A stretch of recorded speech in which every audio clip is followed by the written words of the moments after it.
El rigor del análisis es la clave para descifrar el complejo mundo de la economía. Lo encuentras aquí y ahora en Al Contado. Conduce Javier Benítez. Hola, bienvenidos. Les habla Javier Benítez. Tanto la Reserva Federal de Estados Unidos como el Banco Central Europeo se han encomendado a las subidas de tipos y han desatado una auténtica escalada en la rentabilidad de los bonos soberanos de ambas regiones. Para hablar sobre ello y temas vinculados, estoy junto al presidente de la consultora ECAI Center, Adrián Celaya. Adrián, bienvenido a Radio Sputnik. ¿Cómo estás? Hola Javier, encantado, como siempre muy contento de estar con vosotros. Muchísimas gracias, Adrián, lo mismo digo. Bueno, el asunto es que la rentabilidad de la T-Note, es decir, deuda de Estados Unidos a 10 años, ha escalado hasta el 4,8%, nivel inédito desde el año 2007, mientras que la del Bund alemán, nota de referencia de Europa, ha avanzado hasta el 3%, máximos desde 2011. Sin embargo, el gran cambio de paradigma que está viviendo la economía norteamericana y la reacción de la Fed a este contexto pueden hacer más daño a la renta fija europea, lo que estaría conformando, digamos que lo que se está haciendo en Estados Unidos podría repercutir en una tormenta perfecta también en el lado europeo. ¿Cómo analizas esto, Adrián? Bueno, vamos a ver, ya desde hace año y medio, pero sobre todo en los últimos meses, nuestro comentario suele ser un tanto discrepante del habitual. Es discrepante sobre todo porque nos sorprende tremendamente cómo en todos estos análisis sobre la situación financiera, la situación de la inflación, la situación de los tipos de interés en particular, se obvia o se evita el concepto de los tipos de interés real. Es decir, los tipos son altos o no en función de la comparación con la evolución de la inflación. Tipos del 3% del Bund con una inflación superior al 3% son en realidad tipos de interés negativos, ¿no? Entonces, claro, aquí tenemos un discurso que tiene mucha relación con los intereses y el planteamiento del sector financiero, que tiene una referencia muy directa en los tipos nominales, pero claro, el discurso de la economía real es distinto, ¿no? Y el impacto que la evolución de los tipos de interés tiene realmente sobre las familias y sobre las empresas, pues no es el del tipo de interés nominal, es el del tipo de interés real. Evidentemente, pues hay que tener en cuenta ahí el impacto de corto plazo y de largo plazo, porque la inflación ahora es alta, pero puede ir bajando en próximos años, pero bueno, también lo pueden bajar los tipos de interés, evidentemente, ¿no? Con lo cual, todo este contexto resulta realmente sorprendente, ¿no? Porque si nos fijamos en la realidad, estamos en una situación de tipos negativos que cuando hace 4 o 5 años el Banco Central Europeo empezó a explorar la posibilidad de tipos de interés negativos, esto supuso en sí mismo un auténtico escándalo conceptual, ¿no? Decían, bueno, intereses negativos, en muchos ámbitos se comentaba, pero esto no tiene sentido, el concepto de interés negativo. Bueno, tiene un sentido desde el punto de vista de búsqueda de la seguridad, ¿no? Pero ¿por qué si yo hago una inversión voy a percibir un interés negativo? Bueno, se ha comentado mucho este concepto, pero claro, es que en este momento, si tenemos en cuenta el impacto de la inflación, todas esas subidas de tipos de interés nos vuelven a situar en un contexto de tipos de interés negativos reales, en la medida en que la subida de tipos de interés es inferior a la de la inflación, ¿no? Pero claro, es que esto resulta un tanto sorprendente porque, claro, es que nos cambia absolutamente todos los discursos mediáticos, ¿no? Nos revela que en realidad todas estas políticas tan agresivas de los bancos centrales no están siendo tales, ¿no? Ya decimos que detrás de esto había dos cuestiones o dos posibles interpretaciones. Una, la de una tolerancia con la inflación, es decir, que en realidad no se considerara un objetivo clave de las políticas monetarias neutralizar rápidamente la inflación, y por eso los tipos de interés se han elevado solo por debajo de la inflación, en lugar de hacer lo que se hizo, por ejemplo, en los años 80, cuando ante la inflación se subieron los tipos hasta el 20 o el 21%, hasta que bajó la inflación y entonces se bajaron los tipos, ¿no? O como hizo Rusia hace año y medio para hacer frente precisamente al problema de la inflación. También subió los tipos al 20%, ¿no? Claro, aquí el problema es que Occidente, Europa y Estados Unidos están en una economía tan sobreendeudada que cualquier subida significativa de los tipos de interés puede destruir la economía, destruir gobiernos que están sobreendeudados, a las empresas que están sobreendeudadas o a las familias que están sobreendeudadas. Y, por otro lado, esa tolerancia con la inflación puede responder a un contexto de solucionar los problemas económicos en base a traer recursos de los ciudadanos. Porque, claro, el impacto real de lo que está sucediendo durante estos 2 años, por haber tolerado ese surgimiento de la inflación y por no haber adoptado medidas drásticas para hacerle frente, pues es que, por un lado, los depositantes, los ahorradores, están perdiendo valor real en sus ahorros porque los bancos no les pagan intereses de forma significativa. Y, por otro lado, los trabajadores, prácticamente la totalidad de la población, el 90% de la población, está viendo perder poder adquisitivo, depende de los países y de los sectores, pero un 5, un 10, hasta un 15%. Por lo cual tenemos, desde el punto de vista de la economía real, una enorme transferencia de recursos desde los ciudadanos en general hacia los inversores, por decirlo, inversores empresariales e inversores financieros en general. Y por eso, en una situación aparentemente tan difícil como consecuencia de la inflación, las empresas estaban ganando mucho dinero. Y precisamente estaban ganando mucho dinero porque los incrementos de costes los podían repercutir en incrementos de precio, y la reducción del peso efectivo de los salarios disparaba los beneficios de los empresarios. Entonces hay una transferencia enorme de recursos, de riqueza, desde el conjunto de la población hacia los inversores y los empresarios. Y, por otro lado, pues nos encontramos con una situación en la que, como los tipos reales siguen siendo negativos, pues evitamos, al menos a corto o medio plazo, ese estallido de la economía. Esto nos revela evidentemente una debilidad estructural de la economía impresionante, en la que todo el mundo se asusta por las elevaciones de tipos de interés, aunque esas elevaciones estén situando los tipos de interés real todavía en un contexto negativo. Vamos a ver, desde el punto de vista de que es quizás de lo que más se suele hablar, de los ciudadanos o de las empresas que han pedido préstamos, que están endeudadas, claro, a veces esto no se entiende si no se explica, ¿no? Pero los que analizan desde un punto de vista financiero estas operaciones, las empresas, saben que tienen que tener en cuenta el tipo de interés real cuando solicitan un préstamo, y que si tienen que pagar un 5% de interés, pero la inflación es del 5%, pues compensan ese interés que pagan con el menor valor de lo que tienen que devolver, ¿no? Es decir, con la reducción del valor de lo que tienen que devolver por el préstamo, ¿no? Y ese es precisamente el concepto de interés real, ¿no? Bueno, vamos a ver cómo evoluciona todo esto, pero tenemos una distorsión mediática radical que seguramente está muy relacionada con que en buena parte de los medios están pensando más en los inversores financieros que en el impacto real de los tipos de interés sobre los acreedores, las familias y las empresas fundamentalmente. Adrián, según un analista, Kit Cooks, estratega de divisas de Société Générale, dice que el mundo ahora debe reasignar más capital a la deuda estadounidense. Los altos rendimientos están haciendo el trabajo para cosechar un dólar más fuerte a medida que el dinero entra en Estados Unidos. Incidió en que, a pesar de los rendimientos crecientes, hay una demanda de bonos insuficiente para que Europa compita con las perspectivas de Estados Unidos, lo que puede drenar el mercado de Europa y del resto del mundo. Esta potencial menor demanda implicaría un notable golpe para unos gobiernos europeos que se ven en una tesitura de mayores emisiones de deuda y a mayores tipos tras las alzas del ciclo, en la medida en la que los déficits de los países engordaron por el estímulo lanzado durante la pandemia con el fin de sujetar la economía. Luego tenemos también, por otro lado, los datos de Apolo muestran un auténtico éxodo de inversores. Según el fondo, el gigante asiático ya ha vendido desde 2021 cerca de $300.000 millones en letras de Estados Unidos.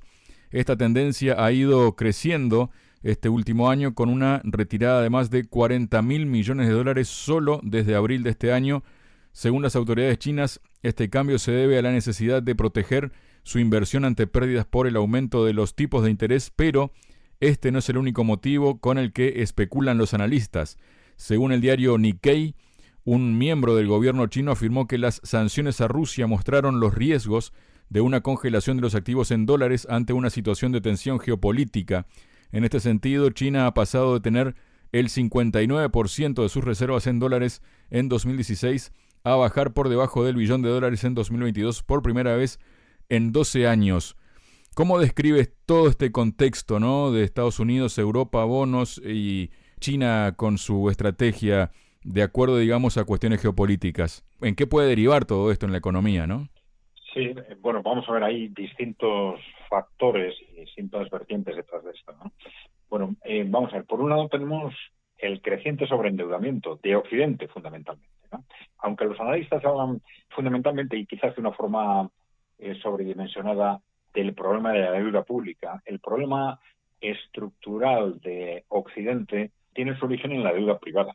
Es decir, cuando estalla la crisis financiera en el año 2008, hay un problema de sobreendeudamiento que está sobre todo en las familias y en las empresas. La deuda pública entonces era moderada. En la práctica lo que ha pasado es que, sin decirlo explícitamente, pero los gobiernos occidentales entraron en una dinámica, vamos a decir, keynesiana.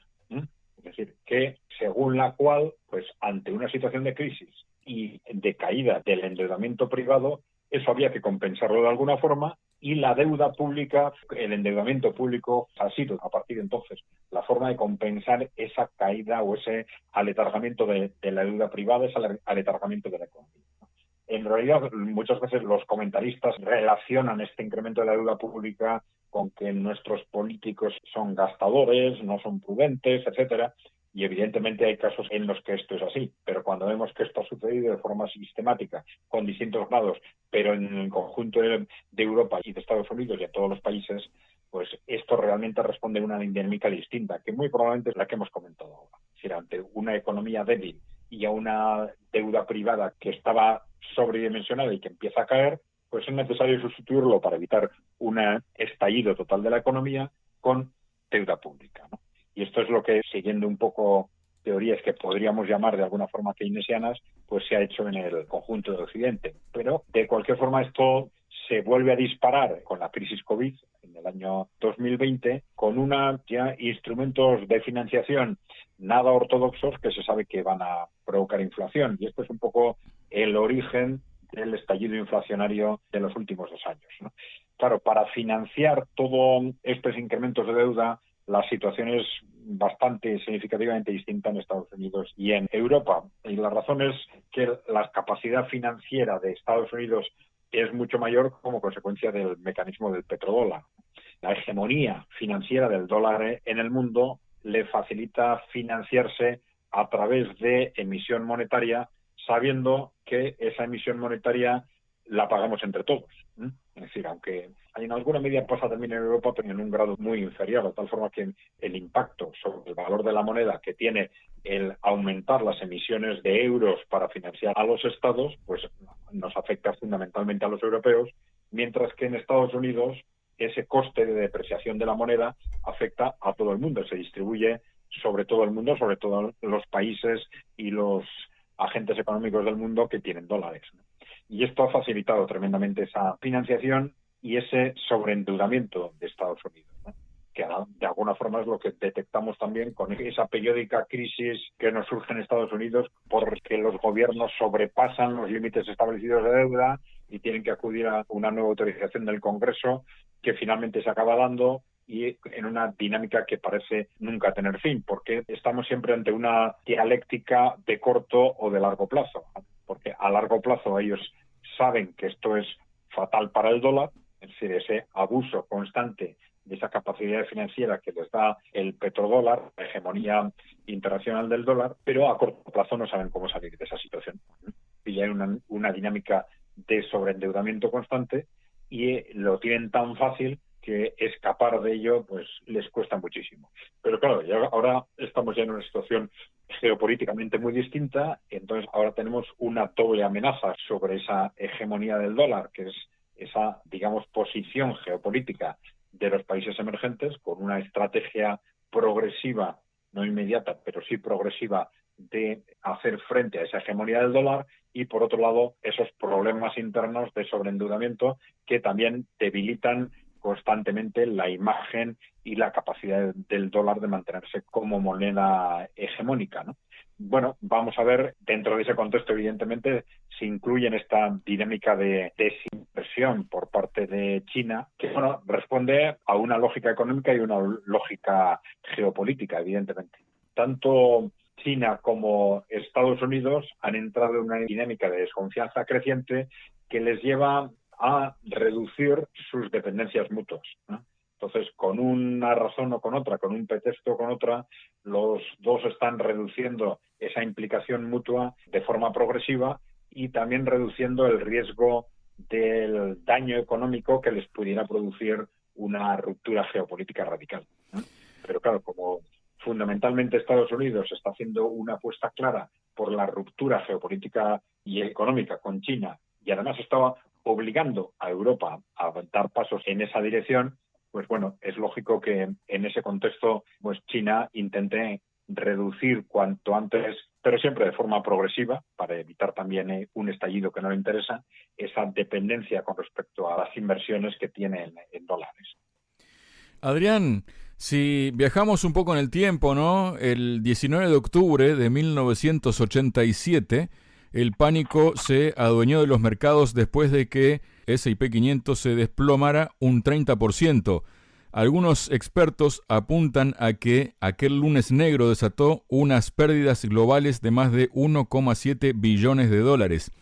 Décadas después de aquel evento, diversos analistas alertan de que la subida desatada en los bonos, ahora en este momento, les recuerda a los antecedentes de aquel colapso y creen que, aunque no tenga por qué ser de la misma magnitud, podría estar anticipando un desastre en Wall Street después de que el bono de Estados Unidos a 30 años conquiste el 5% por primera vez desde 2007. Recordemos que está en un 4,8%.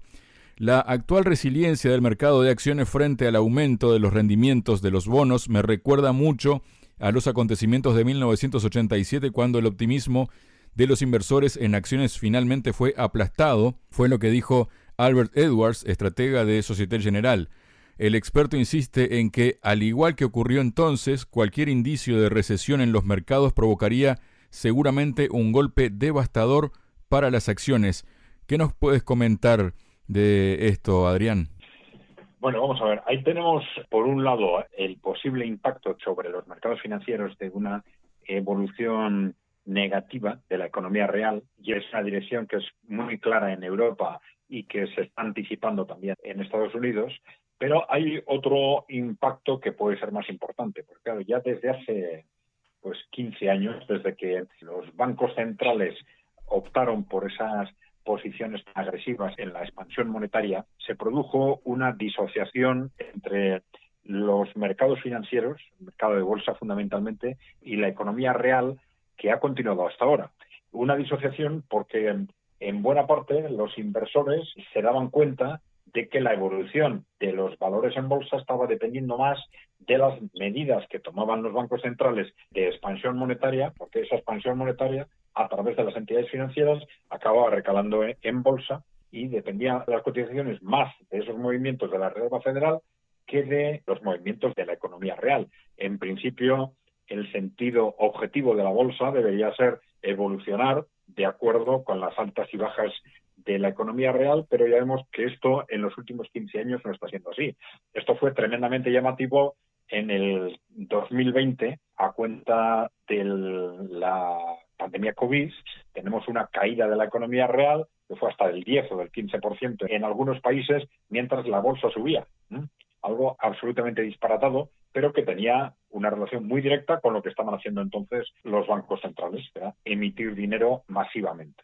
En la medida en que esa emisión de dinero vaya a la compra de acciones, las acciones suben, aunque la economía real vaya mal, ¿no? Lo que ocurrió en ese periodo es que ese desequilibrio entre la economía real y la economía financiera generó un mercado de bolsa, un mercado de valores absolutamente sobrevalorado. Y de esa sobrevaloración apenas se ha compensado. Esto quiere decir que en cualquier momento, por una situación de mero ajuste de ese mercado financiero, la bolsa, los mercados de valores podrían tener caídas muy significativas simplemente por una normalización de la relación entre el mercado de valores y la economía real. Muchas gracias, Adrián. Muy bien, Javier, gracias a vosotros. Yo encantado de colaborar con esto.